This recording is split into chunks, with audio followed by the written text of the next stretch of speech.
ప్రజల్లో చాలా మార్పు వచ్చిందని, గ్రామీణ ప్రాంతాల్లో మద్యంకు బానిస కాకుండా యువత ముందుకు నడవాలని సిద్దిపేట జిల్లా దుబ్బాక మండలం పెద్దగుండ వెళ్లి శ్రీ రేణుకామాత అమ్మవారిని దర్శించుకున్న సిద్దిపేట జిల్లా సిపి విజయ్ కుమార్. ఈ సందర్భంగా వారు మాట్లాడుతూ పోస్టింగ్ తీసుకొని 3 నెలలు గడిచిన సందర్భంలో సిద్దిపేట ప్రజల్లో చాలా మార్పు వచ్చిందని, గ్రామీణ ప్రాంతాలలో మద్యంకు బానిస కాకుండా యువత ముందుకు నడవాలని విజ్ఞప్తి చేశారు. అదేవిధంగా ప్రజల సహకారంతోనే ఏదైనా సాధ్యమవుతుందని సిపి విజయ్ కుమార్ ఆశాభావం వ్యక్తం చేశారు.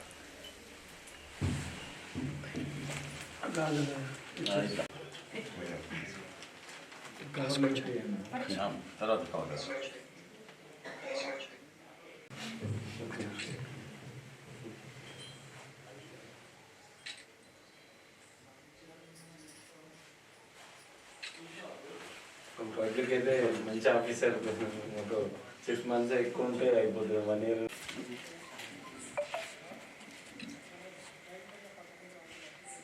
ఫుల్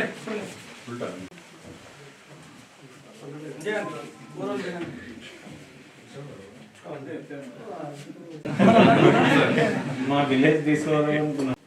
ప్రకాష్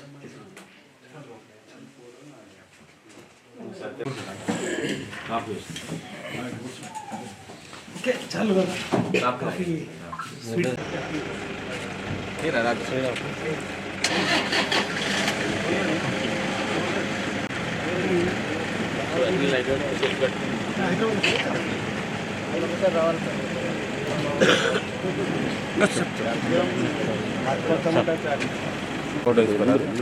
అన్న అడ్వో నైన్ అడ్వో అటు సైడ్ తీసుకుంటాను.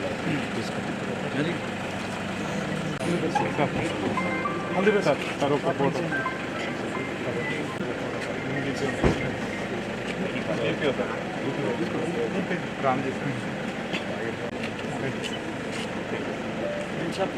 ఏం లేదు సార్, అందరినీ బయట వచ్చేసిన చాలా సంతోషం.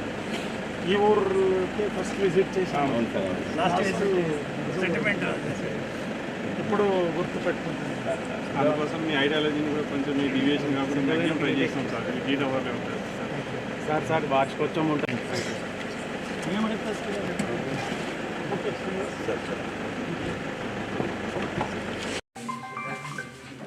సిద్దిపేట జిల్లాలో పోలీస్ కమిషనర్గా గత 3 నెలలు కర్తవ్యం నిర్వహించినప్పుడు జిల్లా వ్యాప్తంగా ప్రజలు, తర్వాత వివిధ సంఘాలు మరియు మన పోలీస్ అధికారులు, సిబ్బంది అందరూ కూడా నాకు చాలా సహకారం అందించారు. ఈ గత 3 నెలల్లో కొన్ని ప్రజా కేంద్రిత పోలీసింగ్ విషయాల్లో కొన్ని ముఖ్యమైన ఇనిషియేటివ్స్ని మనము తీసుకున్నాము. దాంట్లో భాగంగా పోలీస్ స్టేషన్లో ఫ్రీ రిజిస్ట్రేషన్ ఆఫ్ క్రైమ్, ఏదైనా నేరం జరిగితే దాని మీద ఎఫ్ఐఆర్ బుక్ చేయడంలో ఎటువంటి ఇబ్బందులు ప్రజలకు కలిగించకుండా, ఎటువంటి హెజిటేషన్ లేకుండా ప్రతి నేరం పైన ఎఫ్ఐఆర్ బుక్ చేయడము, దానిపైన దర్యాప్తు తొందరగా చేయడము, తర్వాత దర్యాప్తు సమాచారాన్ని బాధితులకు తెలియజేయడము, తర్వాత దొంగతనాలు ఇటువంటి నేరాలను తొందరగా ఛేదించడము, దొంగతనమైన ప్రాపర్టీని కనుక్కున్న తర్వాత పబ్లిక్కి దాన్ని తెలియజేయడము, ఇటువంటి వెరీ బేసిక్ పోలీసింగ్ అంశాల నుంచి రోడ్డు భద్రత వంటి పెద్ద విషయాలపైన కూడా మనము ఫోకస్ చేశాము. సిద్దిపేట జిల్లాలో ప్రతి సంవత్సరము 250 కంటే ఎక్కువ మంది రోడ్డు ప్రమాదాల్లో చనిపోతూ ఉన్నారు. దాన్ని తగ్గించాలి, ప్రజల ప్రాణాలను కాపాడాలనే ఉద్దేశంతో ఈ మైనర్ డ్రైవింగు, తర్వాత డ్రంక్ డ్రైవింగు, ఇటువంటి చాలా అపాయకరమైన విషయాలపైన ప్రత్యేక నిఘా పెట్టి వాటిని కూడా కంట్రోల్ చేయడానికి ప్రయత్నం చేశాము. దాని ఫలితంగా చాలా వరకు గ్రామీణ ప్రాంతాల్లో రోడ్డు ప్రమాదాలు తగ్గినాయి.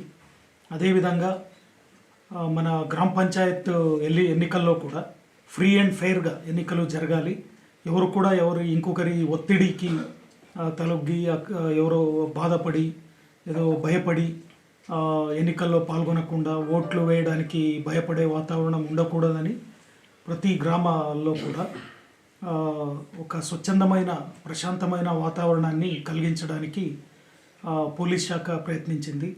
దాంట్లో భాగంగా జిల్లా వ్యాప్తంగా ఈ అక్రమంగా మందులు విక్రయించే బెల్ట్ షాపులు, తర్వాత ఈ డాబాలు, తర్వాత రోడ్ సైడ్ ఉన్న హోటల్ షాపులలో, టిఫిన్ సెంటర్లలో ఈ మందులు అమ్మడము ఇటువంటివన్నీ బంద్ చేపించడం జరిగింది.